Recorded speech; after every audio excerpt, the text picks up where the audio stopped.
There is a tension in the air, isn't there?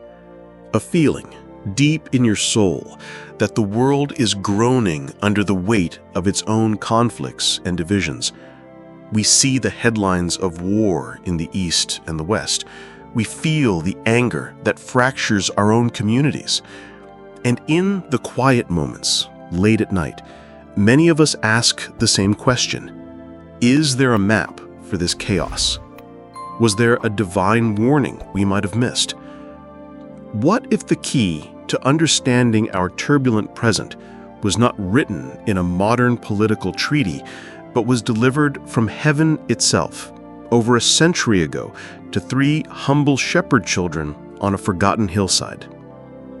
More than 100 years ago, in the fields of Fatima, Portugal, the Queen of Heaven descended to offer that very thing, a prophecy, a sobering warning, and a promise of her ultimate triumph.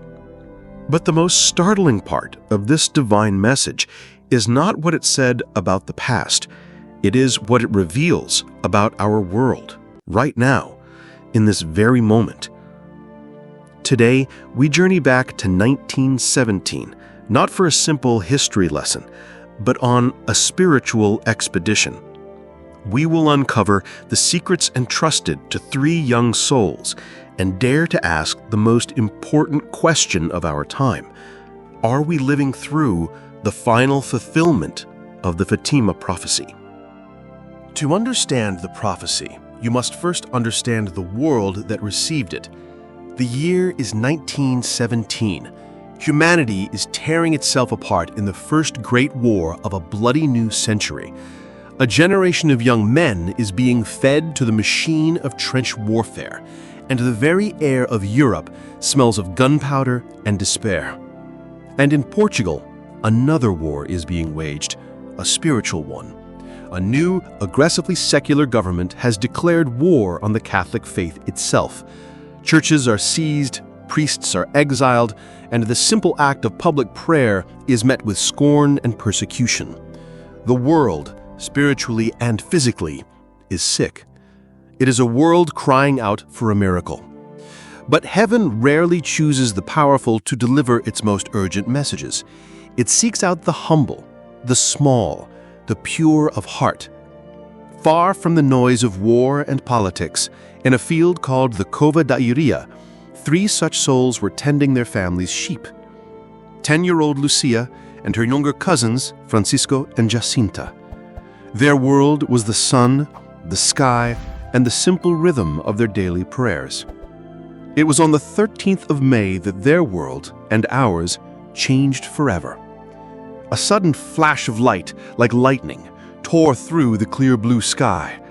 Then another. Fearing a storm, the children gathered their flock, but as they turned, they froze. There, standing above a small holm oak tree, was a lady more brilliant than the sun. She was enveloped in a light that was not blinding, but calming. A light that was peace itself. The children's fear vanished, replaced by an awe they had no words to describe. This beautiful lady from heaven would entrust them with a message that would echo through history. She would ask them to pray the Rosary every day to obtain peace for the world and the end of the war. She would ask for sacrifice and penance for the conversion of sinners. And then she would show them more. She would show them a terrifying vision of hell. She would warn of a second, even worse war.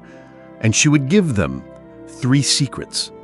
Secrets that would shape the destiny of popes and nations, and now reverberate with chilling significance in our own time. So what was the message so urgent that heaven itself had to deliver it? What did the lady show these children that would steel their hearts against ridicule, imprisonment, and even the threat of death? First, she gave them a glimpse of the ultimate consequence of sin. For a single, terrifying moment, the ground opened beneath them. She showed them hell. Lucia would later write that they saw a great sea of fire, with demons and human souls shrieking in pain and despair, without peace, in a place where the love of God was totally absent. The vision lasted but an instant, but it burned itself into their souls forever. They now understood what was truly at stake. Not land, not empires, but the eternal destiny of every single person. This is why the lady told them with such maternal sadness, "You have seen hell, where the souls of poor sinners go." Then came the second part of the warning, a prophecy of what would happen on earth if humanity did not turn back to God. The lady warned that the current war would end, but if people did not cease offending God, a second and far worse war would break out. And she gave a specific sign. When you see a night illumined by an unknown light, know that this is the great sign given you by God, that He is about to punish the world for its crimes. On January 25, 1938, a mysterious and spectacular aurora borealis, an unknown light, filled the skies of Europe. Not long after, the world was once again plunged into war. But the prophecy went deeper. Our Lady warned that from Russia, great errors would spread throughout the world, causing wars and persecutions of the Church. These errors are not just a political system.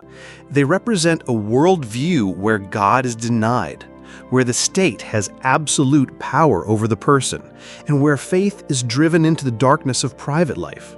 Now, pause and look at our world in 2025.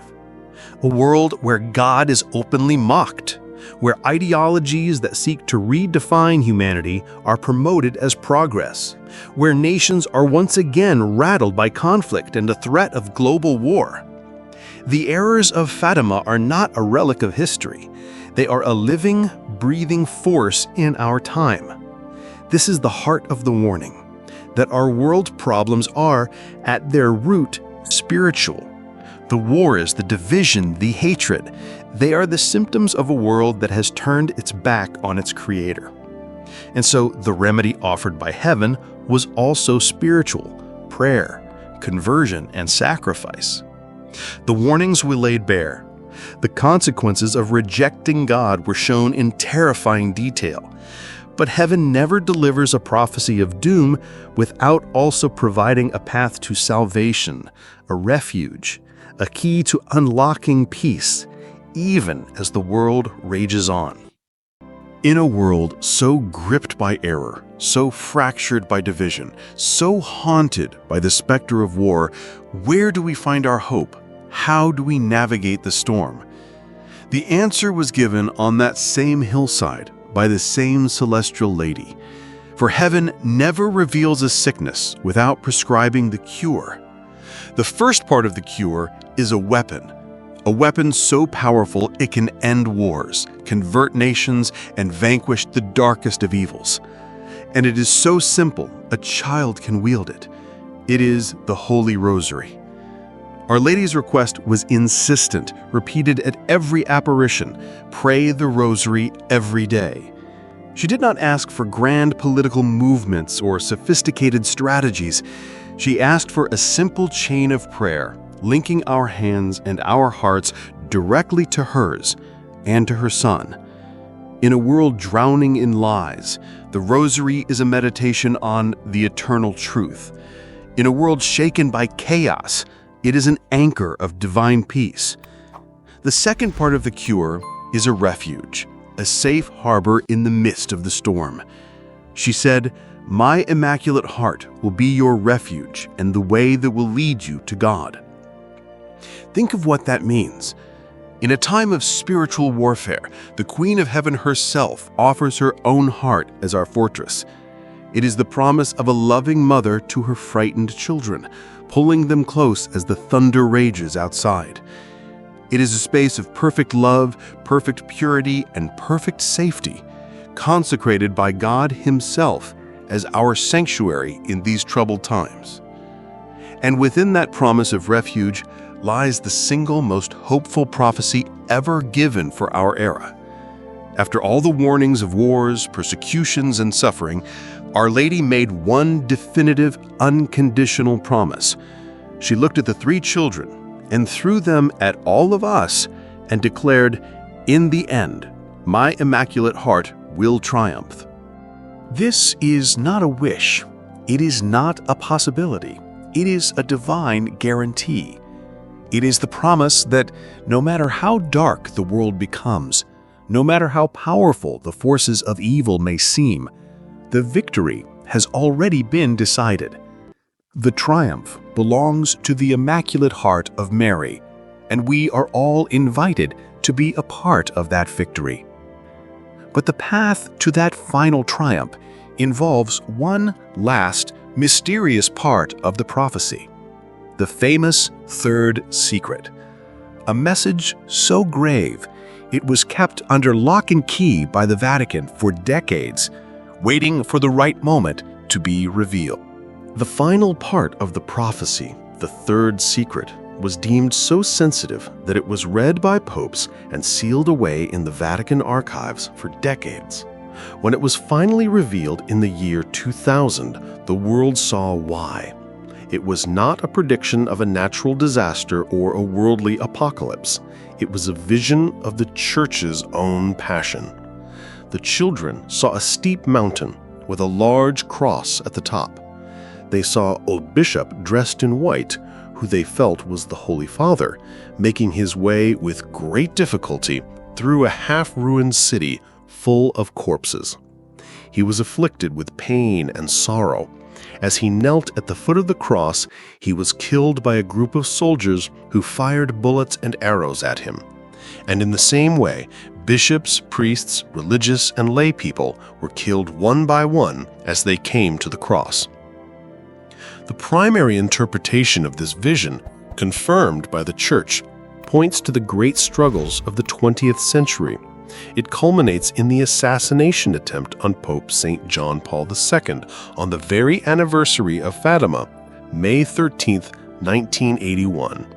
The Pope himself credited Our Lady for his survival, famously saying that one hand fired the gun and another, maternal hand, guided the bullet's path.